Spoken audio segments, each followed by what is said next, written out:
Good afternoon, and thank you everyone for attending today's webinar, Required Supervision of Physician Assistants and Nurse Practitioners, presented by Sheila Mintz of Capehart Scatcherd. Please be aware that there will be a question and answer portion today at the end of the webinar.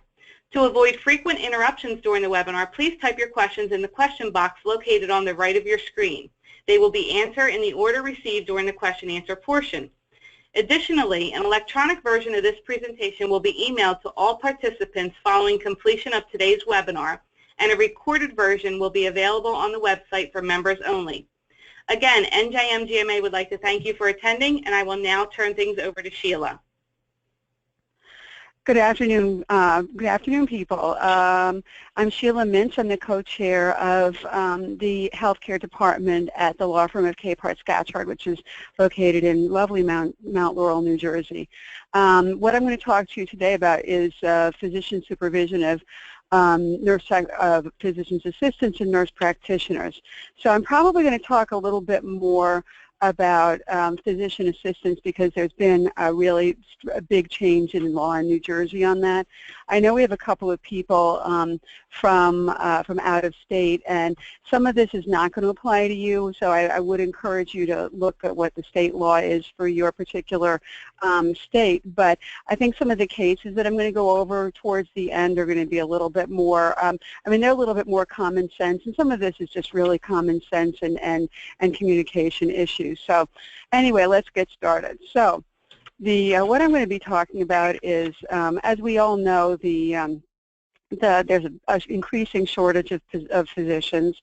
There's a large number of physician extenders, whether that be medical assistants, physician assistants, nurse practitioners, all different kinds of nurse practitioners that are involved.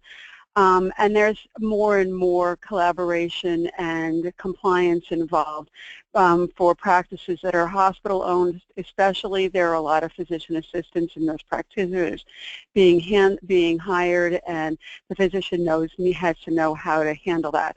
And you, as all practice managers, really are where the buck stops, because you're the ones who have to kind of keep track of the physician and make sure that they're doing everything that they're supposed to do related to all of the collaboration and supervision of the physician extenders.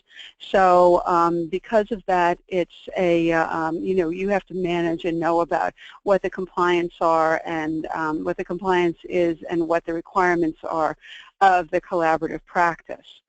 So there's obviously a responsibility for supervision. There's a responsibility for scope of practice. There's all kinds of responsibilities that at least everyone understands that there's a supervisory responsibility between the physician and the physician assistant or nurse practitioner.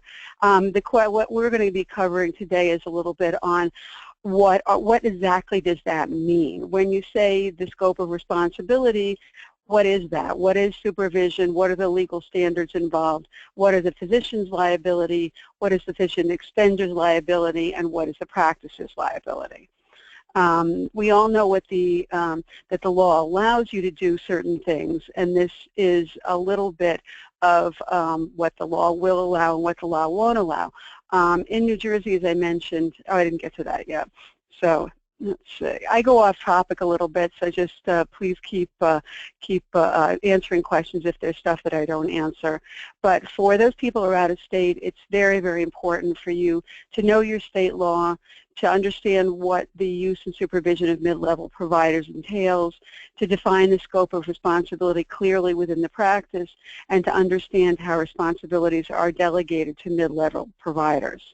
And really the most important thing on this, and this is where I find that a lot of my practices that I represent kind of fall down, is reviewing this frequently, making sure that that you as a practice manager or that the doctor is actually reviewing the agreement with the physician extender, especially if they do home services or they're out of the office or they're in a different location frequently from where everybody else is, that you're seeing what they're doing, you're reviewing what they're doing, you're reviewing the charts, you're making sure that There are protocols involved in terms of what they should be doing and how they should be doing it, and that all the protocols and agreements get reviewed frequently.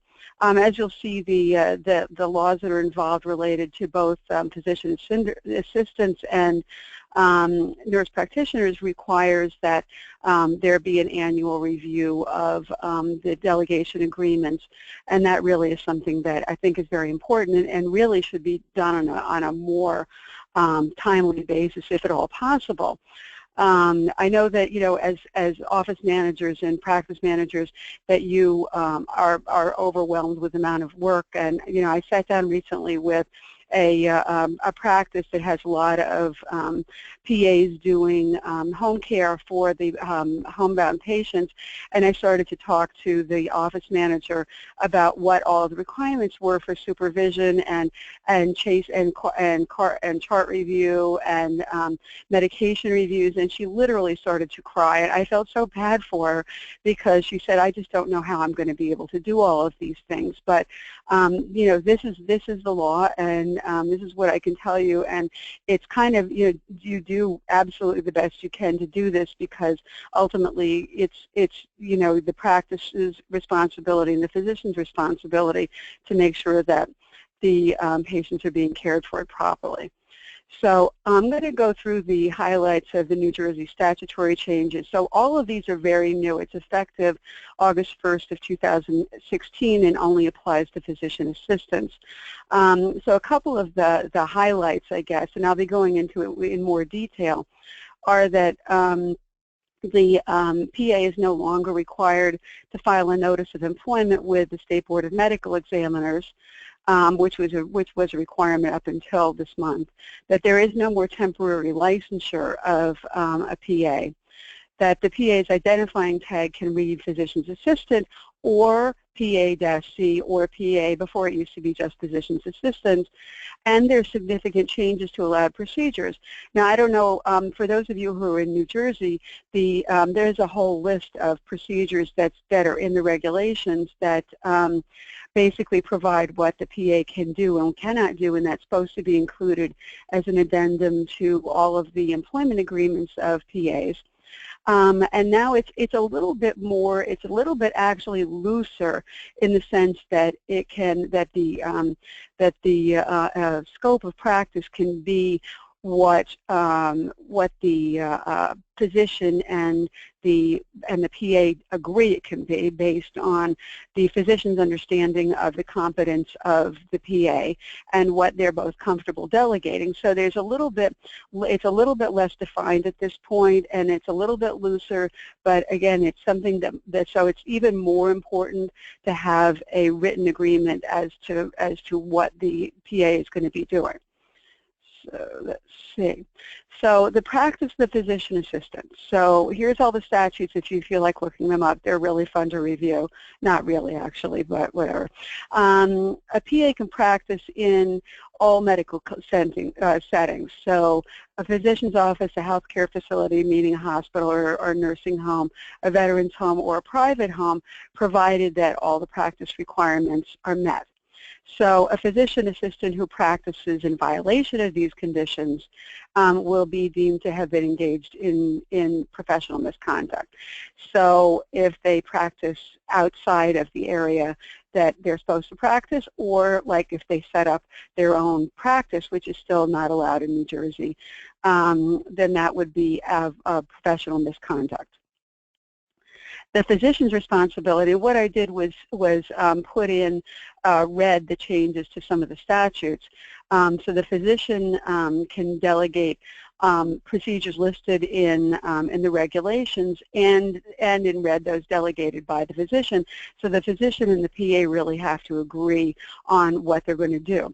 So the physician and the PA, and I really recommend this, even though the law says may, that you really have to put in a written delegation agreement to be signed and dated annually and updated on on a fairly frequent basis. You know, I get concerned because I have practices where the PAs have a lot of discretion and and not a tremendous amount of supervision, particularly in the area of home visits and things like that. And particularly if you have a PA that is able to provide controlled dangerous substances and things like that, that you can really, the practice can really run into an enormous amount of liability if there aren't really good protocols in place for monitoring what the physician system is doing. So a physician who permits a physician assistant to practice contrary to the provisions of the Act would be deemed to have engaged in professional misconduct. So if the physician is not supervising the PA correctly, then they're deemed to have committed professional misconduct, which can end up in a board action and essentially and could result in a loss of licensure, which is something that certainly no physician wants. Let's see what's coming next. So, again, the supervision of the PA is a little bit different. It's continuous, but the physician doesn't have to be right there. I mean, they don't have to be standing there. They don't have to be physically in the office. There has to be immediate contact throughout electronic or other means of communication. So the physician has to be readily available by phone or by email, I guess. I mean, I prefer not to do that, not to do email and text unless you have an encrypted and compliant system of communication within your practice. But certainly there has to be a way to get a hold of the physician, immediately if they're at another location. So the physician review of charts and records is orders to medication within 24 hours. This is actually a little bit unclear because 24 hours is required for an inpatient situation. I didn't realize that it hadn't been clarified before I sent the presentation in. So in an outpatient or a physician practice facility, the physician review of charts and records had to occur within 48 hours if there was CDS being prescribed, or within 7 days if there was no CDS. So it's no longer required, but the physician must still review and sign off on notes. So it's the requirement of review is no longer there in terms of the timing, but they still have to review. And sign off. There's just no real time on it. But I would stick to what the statute previously said, if at all possible, because otherwise you're gonna, you can really run into a problem. I've had practices where the physician has not checked PA records for months. And that's not going to be a good thing. If there were to be an investigation, I do a lot of the practice audits and practice investigations in my practice, and I find that even if there's not perfect compliance with the statute and regulations, that as long as the auditors and the investigators see that there's a really good faith effort involved, that's really going to really go a long way for them not to be so punitive in responding to an audit or an investigation, because they see people acting in good faith. All right, so they didn't review it every day, they didn't review it every 2 days, but they reviewed it once a week. I'm not saying that that's the best thing, but if at least not just leave it and never do it forever. That would definitely not be a good thing. So in the supervision, here's where kind of the delegation agreement comes in.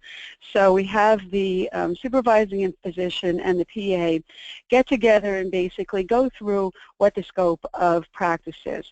Now, right now, the statute that governs physician's assistants has changed, but the State Board of Medical Examiners has not changed the regulations. So basically, there's 2 levels of statutory construct that governs how physician's assistants work in New Jersey, and that's the statute, and then there's the regulation. And so the regulation is dependent on the State Board of Medical Examiners, and they tend to be a little bit slow. So the regulation hasn't quite caught up with what the statute has done, and also it's a new, very new statute. So I would continue to use the list of allowable, allowable procedures that's in the regulation, but I would also identify if there are other services that the physician and the PA both think that they can, that the PA can reasonably perform given their experience and level of competence. So in the delegation agreement, you not only delegate, the physician delegates the statutory, the regulatory allowed different levels of practice, but also whatever he or she thinks the PA and the PA agrees that they can handle. So then the relationship and access has to be defined. So how often is that supervision going to be occurring? Where will they be able to access the physician? If there's more than one physician in the practice, when do they offer, when can they access one or the other? There's either the physician or what they call the physician designee in the statute. So it would be a covering physician or someone else who has an MD or DO degree that would be able to cover that and to provide supervision to the PA. So that's very important to make sure that the access lines are very clearly defined. And then a process for evaluation of the PA's performance are very important. So this is all new in the statute, but keep in mind that there's going to be changes probably to the scope once the SDME catches up with regulations. So one of the really important things is dispensing of medication, and that's changed quite a bit. The supervising physician's name is no longer required to appear on the PA's prescription for CDS. I don't know if that's good or bad, but that's what the law is at this point. Obviously, the PA's DEA number must appear on the prescription, but they don't have to have the supervising physician. The PA can dispense medication or medical devices in certain circumstances, and there's a list of those. It's basically when circumstances allow, if there's an emergency or something like that. So if they're in the hospital or in an office where there's where like an orthopedic office where you have DME or something like that you're dispensing, then the PA would be able to do that in the absence of the physician or in other circumstances that require that. And then a PA can request, receive, and sign for drug samples and distribute the samples to patients from the physician rep. Again, I don't know if I would allow that in my practice for every single PA, but because that seems like it has some potential for abuse. But again, the practice manager and the physician really have to know and be comfortable with the person that you're dealing with to allow all of this to happen. When we get down to the kind of the case study things that I'll talk a little bit about situations where PAs have been known to sell prescriptions for opioids and other types of controlled dangerous substances. So again, it's on a case-by-case basis whether you're going to allow that and whether that's something that's going to be delegated. But certainly that's something you want to keep very strong control over, because as we know with in almost everything in medicine, the buck stops with the doctor, and the practice manager is the one who makes sure that the doctor's on top of everything. So essentially the buck always stops with you. So I'll talk a little bit about the supervision of nurse practitioners, because that hasn't changed much in the law. It's a little bit, it's pretty much where it was. The nurse practitioner can basically function a lot more independently. They have to have joint protocols with a collaborating physician, and that it requires a written agreement. People sometimes say that it doesn't, but I think that if for liability protection, that it's really important to have all of these things down in writing and make sure that everybody understands what they're supposed to be doing or not doing. Similarly to a physician assistant, the physician either has to be present or available through electronic consultation. And then the physician has to review the charts periodically. Again, it's not defined in the statute. So a periodic review, I would say for liability point, is not every 6 months. It's probably, you know, at least every week or so.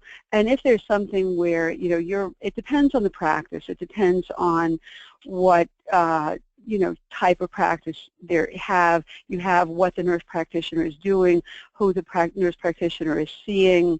You know, if you have an oncology practice, or you have, you know, cardiology practice where you have people that are seriously ill, I think, you know, the physician really needs to be on top of that. As you'll see, there were some issues with both practices that I'm going to talk about a little bit later in the case review, but you know, it's very, very important that the charts are reviewed periodically, particularly in you know, particularly when the relationship is starting. I mean, it's one thing if you have, I know that, you know, there are practices where there's been a nurse practitioner who's worked with the physicians for 25 years, and they feel that he or she is just as good as a physician, and so you might be able to ease up a little bit on that, but certainly anybody who's new coming into the practice, you really want to make sure that that you're on top of the supervision of that, and that means you as practice managers have to be on top of your physicians to make sure that they're actually doing it, because once they you know, once they review it and once they sign off on it, they own it. I mean, it's their responsibility at that point. So if they're not really reading it and they're not really paying attention to it, they're just kind of going through and blindly initialing everything, you know, that can come back and bite them in the rear end later. And so it's really critically important that this happen. And I know, you know, everybody's exhausted and everybody's overwhelmed, but for your own protection and for the protection of the physicians in the practice, you really have to do that. Now, the joint protocols for the nurse practitioners need to be obviously in writing. I'm a lawyer, so I like everything in writing, and I think it leads to less miscommunication if everybody understands what all of the parameters are. And it has to be signed by both the nurse practitioner and the physician. It has to be maintained on the premises of every office location where the nurse practitioner serves, and regardless of, you know, some nurse practitioners work for a number of different physicians, or they work in different office locations than the physician. So whatever office locations that nurse practitioner works, that's where there has to be a copy of the joint protocol. So it must be under statute reviewed on an annual basis, and then it has to describe in pretty detailed terms what the nature of the practice is and what the services are to be provided, and then what happens in an emergency situation. And I really recommend, you know, having a good discussion and putting in writing, you know, what the anticipated communication is going to be, what the level of communication is going to be, how the charting is supposed to be handled, what's supposed to be in the charting, not just coding.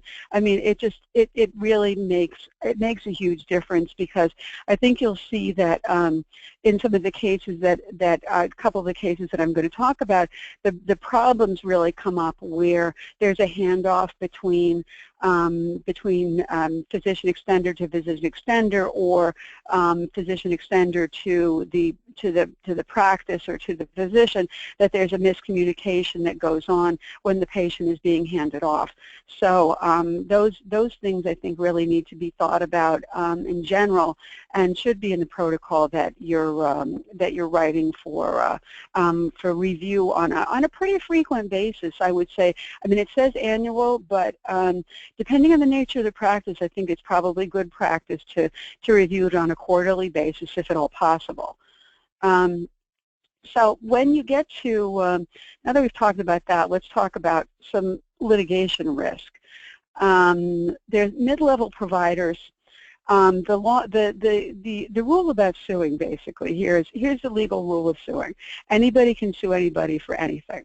But when you're talking about physician extenders, and I'm sure that many of you as practice managers have had lawsuits be filed against the physicians in your offices.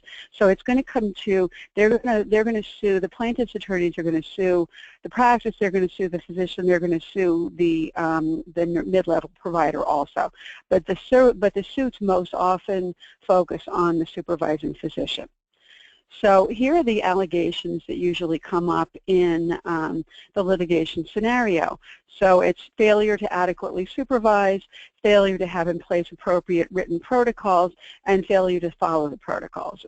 As I've been talking about, these are the things that are really critically important, and not only are to the benefit of the patient, which it should be the most important thing, but also will protect you in the event of a lawsuit or an investigation of the practice, and either from a biller or from any other type of investigatory authority. So let's talk about a couple of cases. All right. So here's a case. This was a medical malpractice case, and where it was related to the physician extender. So a 57-year-old man presented his family physician, and he had a lump in the groin area. He was seen by the physician assistant. They did a CT, showed a mass. It was an enlarged lymph node. All right. The PT reviewed the CT findings, called the patient to discuss the findings. There was no progress note for a follow-up. Okay. That's the first mistake. The patient was never told that the results were abnormal. The PA said that she wrote a note on the CT report, which was not in the chart. All right. So also not a good thing. The patient returned for other issues. There was never any follow-up on the CT findings, and they were not actually in the chart. They were evidently the CT report was lost. So, of course, a year later, it turns out that he has anaplastic large cell lymphoma.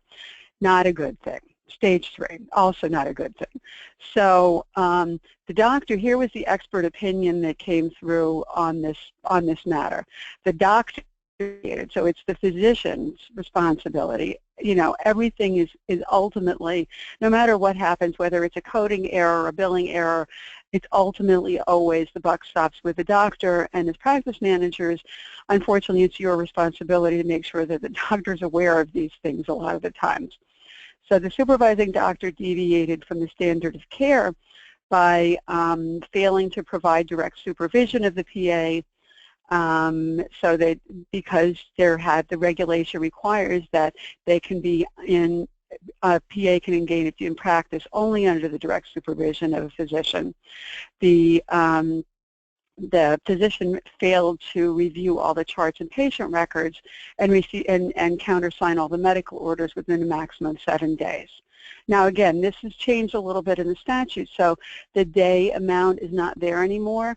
But realistically, with this type of a potential issue, a lump in that area, that should have been something that should have been called to the immediate actual notice of the doctor and said, hey, we need to follow up on this. So clearly there was a miscommunication between, or a lack of communication between the PA and the doctor.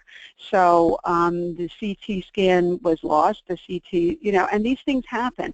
I mean, I understand that it's it's very easy. You're seeing a lot of patients, but the result of this was someone had stage 3 cancer. And if it had been caught the year before, it might not have happened. And certainly the liability involved now, the patient is suing for malpractice, and it's really very difficult to defend when none of these things have been done. So the physician was found engaged in professional misconduct, which could potentially result in the loss of his or her license. So the PA deviated from the standard of care. First of all, I guess did not wear the PA identifying tag while providing the care, because I guess that it's not clear from the case, but I anticipate that the patient actually thought that they were dealing with a physician and not with a PA. And the PA did not further evaluate, put a note in the chart, or have the physician evaluate this lump in the groin area. So as a result, the person ended up with stage 3 cancer, and the practice and the physician and the physician's assistants were all sued, which could not only a loss of money, but a loss of licensure for both of the licensed professionals. So the physicians group, also the practice group, deviated from the standard of care by failure to provide the personal review by a physician of the charts and records. So not that the practice manager can be sued personally on this, but as the practice manager, it's kind of incumbent upon you to make sure that, to ride herd a little bit on your doctors to make sure that they're doing all these things that that they should be doing with respect to supervision of the physician's assistants. So case 2, here's the patient presented to a primary care physician with chest tightness. All right, the EKG was interpreted by the PA as showing no change from prior EKGs. The physician couldn't find, the PA couldn't find the doctor. So it's not clear from the case how hard she actually tried to find the doctor, or whether there was no other doctor involved, no other doctor there, but she wasn't able to locate the doctor, I guess, immediately. So she went to her EKG textbook and looked at the tracings in her EKG textbook. That makes you think that the likelihood is that the PA was very inexperienced and not and should not have been practicing without someone there to make sure that she really knew what she was doing. Seemingly, comparing EKG tracings is not a good thing. So the practice, I think what we can take from this is that if the doctor's not available, there needs to be someone that the PAs can contact. I'm sure that every primary care physician has a group of cardiologists that they refer to. Certainly, in that case, a PA should contact someone in their referral group if you can't locate the doctor, to say, we have this patient complaining of chest tightness. I represent a lot of cardiologists, and they're always getting referrals from the primary care physicians in their building saying, hey, can I send somebody up? I don't like the way this person feels.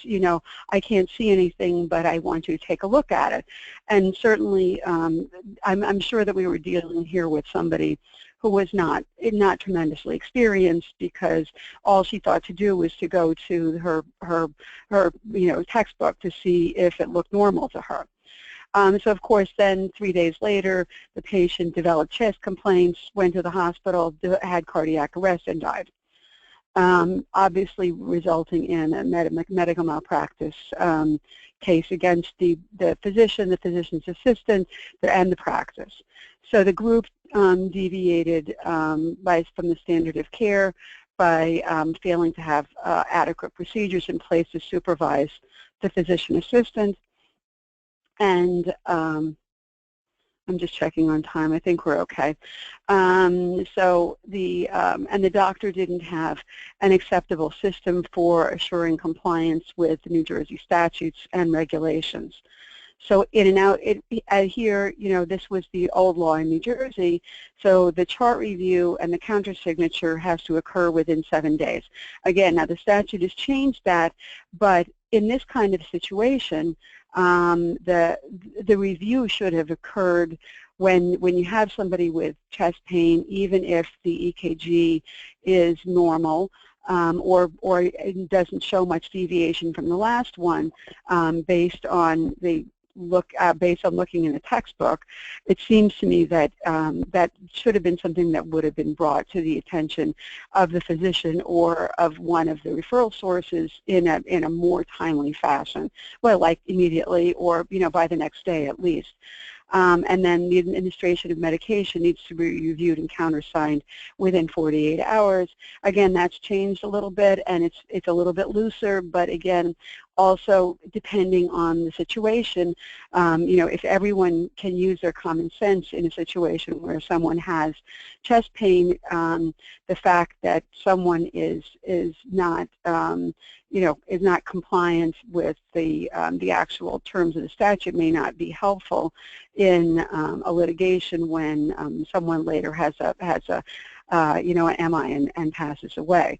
So this situation is really unfortunate, obviously, from a lot of point of views. But clearly, there wasn't the kind of supervisory responsibility in place to make sure that the PA was actually, who seemed pretty inexperienced just from reading the case, this unexperienced PA was able to handle this kind of situation. So the regulations also state that the physician or designee has to be constantly available. So if the supervising physician, if the employer is not available, then they have to designate somebody, whether that's a covering physician or another physician in the practice. Somebody has to be there to be able to assist people. But realistically, I think as practice managers, if you see somebody who just got out of training and as a PA and it has been in practice for 3 weeks, that might not be the person that you're going to let them base their medical judgment, your medical judgment on what they're doing. So here's the lessons learned. I think the lesson really, the big lesson, and this is important, I think not only for everybody in New Jersey, but for people out of state also, is communication. I mean, it's just, the communication really has to be there, and I know how busy everybody is. I mean, this is my area of practice, and I talk to doctors and PAs and office managers all day long, and I know what kind of pressures that you guys are under, but the communication is really, really, really critical in these situations. It has to be enunciated, everything has to be written down, and it really needs to have to occur. The physician can't just dump everything on the PA or the nurse practitioner, and the PA or nurse practitioner can't decide that they have as much knowledge as the doctor does, and then therefore they don't really need to discuss everything with the physician. So so there has to be a collaborative, team effort, and I know that that's sometimes difficult to achieve in a practice situation. But I think it's something that's really important, not just for the health of the physician, but for the ability of the practice to avoid liability. So understanding the lesson learned from some of these cases are knowing the scope of practice, referring to the law and to published guidelines. And I know that everybody's, all the private practices are struggling in terms of money, but I really think that having a healthcare physician, attorney come in and review things and make sure that you have the agreements that are required, and that there has been the required training and everyone understands what's expected of them. That really does go a long way in the event of a lawsuit or or some kind of investigation. So again, communication, it's extremely important to make your expectations of the nurse practitioner or the PA clear. Because everyone's busy and running, and hate to say it, but doctors are not always the best communicators, that it's better to have someone sit down and do that in writing so that at least the initial collaboration agreement is very clear.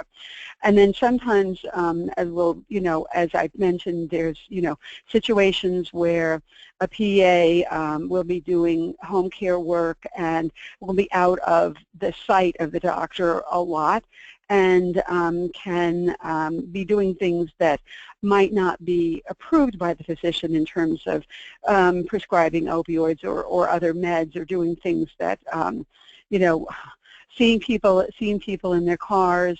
There's been some particularly unfortunate situations related to that kind of thing, and so that all of those things, if you have an agreement with your PA or your APN, and you find out that they're doing things that are outside of the scope of their employment agreement, then that gives you a way to let them go, or to get them, or to start progressive discipline, because you don't want to have that for the protection of your patients and for the protection of the practice. So again, as I mentioned before, you have to be mindful of the hands-off period. So when, I'm not hands-off, but hand-off periods. So when the shift changes, when somebody goes off and a physician takes over or another PA takes over, the information really needs to flow freely. And then, one of the things to talk to a healthcare attorney about is how you're communicating. I know that a lot of my physicians and PAs communicate via text on their personal cell phones, which makes me completely crazy because of the HIPAA privacy issues and potential for hacking and data breach and all of those other fun things. But, sometimes, I'm not saying that that's ever a good thing, but how information is communicated is very important, but communication also needs to happen. So those are things that you as practice managers really are involved in making sure really is in effect, that the protocols are in effect, and that the method of communication is one that will not cause a problem if there is a data breach, and that there's encryption, and there's a way to communicate so that there aren't things like potential heart attacks or cancers that go missed. And those are technical, handoff periods are usually the things that happen where there's more malpractice cases related to those particular periods than almost any other period in medicine. So again, what should a physician do? What should a practice manager do? Is establish clear lines of communication with the mid-level providers. Talk about triggers, in what situations, what kind of situations are emergencies, so that they would know that, don't go to your EKG textbook and see if the tracings look the same as what's in the textbook for a normal EKG. But if you have a patient that is showing a normal EKG or an almost normal EKG, and but they're still complaining of tightness and chest pain, that's something where there really should have been a great deal more effort to contact the physician involved.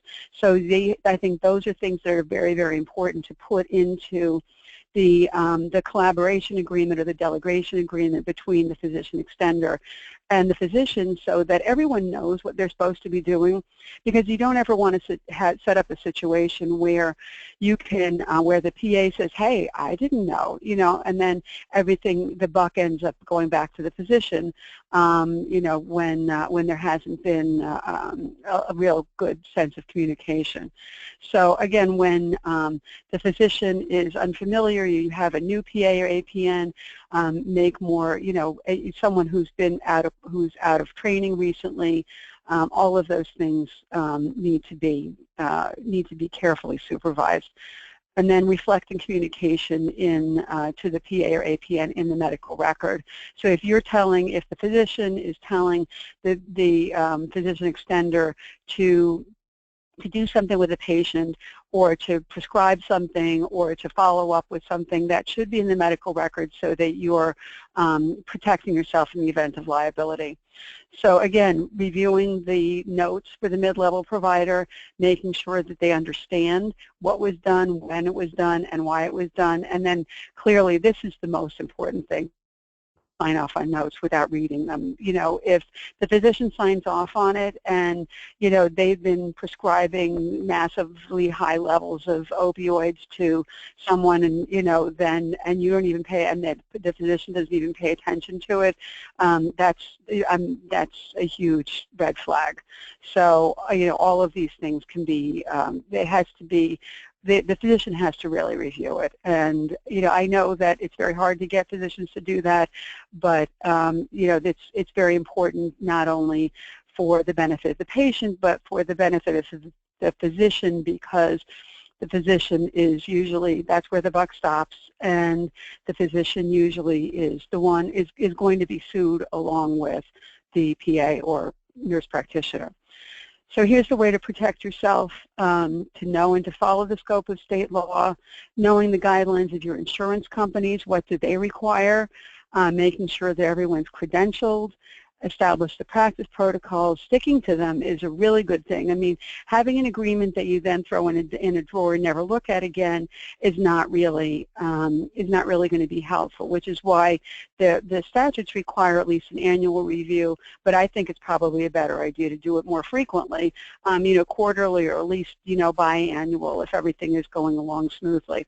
At least, especially initially when you, after the mid-level provider has been hired, you know, is fairly new to the practice. So for the first couple of years, to make sure that everybody's on the same page, that you're happy with how they're doing their job and how they're responding and how they're communicating. So avoiding misrepresentations as to whether, for example, whether a nurse practitioner, I know in, you know, some of the hospital practices that I've represented, that someone who has a doctorate in nursing might write Dr. so-and-so on their tag in the hospital or in the office, and that's misleading to a certain extent. So they do have a doctorate, but they're not an MD or a DO, so they don't have a plenary license. So you want to make sure that any name tags identify the practitioner properly.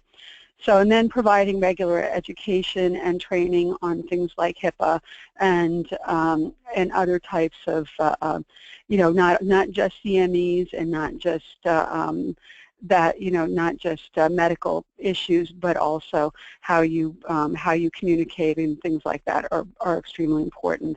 And then provide supervision, at least as required by the statute. So I think I'm a little bit over, but I think I'm okay. So if there are any questions, please feel free.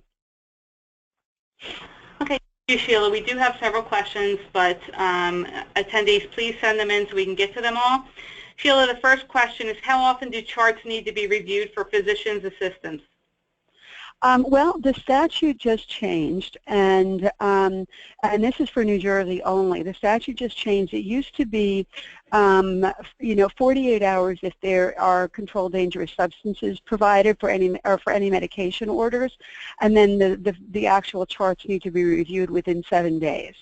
I would probably still stick to that because there isn't a corresponding regulation to the new statute, but the new statute does say that they need to be reviewed. It just doesn't provide a definition of time. But I think, you know, so I would pretty much stick to what the regulation is now. And not deviate from that too much, because it seems to be a pretty common sense approach. Obviously, if there's something that is, you know, if there's something that's an emergent situation, then you need to have a protocol for that and have that defined. But generally, I think it should be within a week. Probably makes sense. Okay, what are your recommendations when Medicare guidelines conflict with New Jersey regulations? For example, Medicare requires the physician to be physically on site with the PA. Well, if it's a Medicare, again, that's why I said you have to be careful of what the insurer requires. So if it's a Medicare patient and the Medicare patient and Medicare regulations require that they be on site, then I don't actually know that that's actually true, but that's not something that I looked up prior to this presentation. I'd be happy to take a look at it for you and get you an email to that. But generally, if it's a Medicare patient and that is the actual requirement, then I would go by what the Medicare requirement is, because you want Medicare to pay you. That's why I said in the presentation to look at what the requirements of the payers are, because the payers sometimes have different requirements than New Jersey law. Like, just even in terms about record retention and things like that, the payers may have different legal requirements. But I'm happy to look up what the requirement is for Medicare. I don't know that off the top of my head. Okay, and this kind of is a similar question. If we are billing incident 2 for a nurse practitioner, does the physician still have to be physically present during office hours, or just reach via phone electronic consultation? If you're billing incident 2, that's a different situation. It goes on a case-by-case basis, and I would look at what your payers require. But my preference, if you're billing incident 2, is that the physician has to be there. Okay, does Capart have a delegation agreement template available for use and modification? If so, would you be able to send it to the attendees with the presentation? I'm not sure about that, but if you do have it, Sheila, we'd be happy to. Well, we don't really send out templates, because every practice is different. The answer is yes, we do. We do delegation agreements and we do collaboration agreements, but I don't send them out because I don't think that because people tend to just use them, and it might not be what your practice actually needs. So I would suggest if you want to do a delegation agreement, that you really need to be careful and make sure that it's structured for your practice. I think every practice it's different. It's not going to be the same for an orthopedic practice as it would be for a primary care practice or an OB practice, or all of these things are different, and what the PA is going to be delegated is different. So we are happy to help you to do that, but I wouldn't be able to send you out a template, no. With the regulation changes as of August 1st, what kind of timeline do we have to submit the delegation agreement to the supervisory board? Oh, you don't need to submit the delegation agreement to the supervisory board anymore. To the State Board of Medical Examiners, do you mean? I'm not sure. They didn't specify. Okay, so let's just say you do not have to provide a filing of employment with the SBME anymore. That was a requirement prior to August 1st. It's no longer a requirement. So unless the State Board of Medical Examiners comes up with a new change when they do the regulations, then I would say no, it doesn't have to be filed. Can an NP or PA supervise an RN? No. Well, an NP is an RN. So a nurse practitioner has to have a nursing degree. So an NP is an RN, but a PA doesn't have the same licensure as an RN. I think the RN is a higher level license. I don't think it's a good idea. Okay, folks, are there any other questions?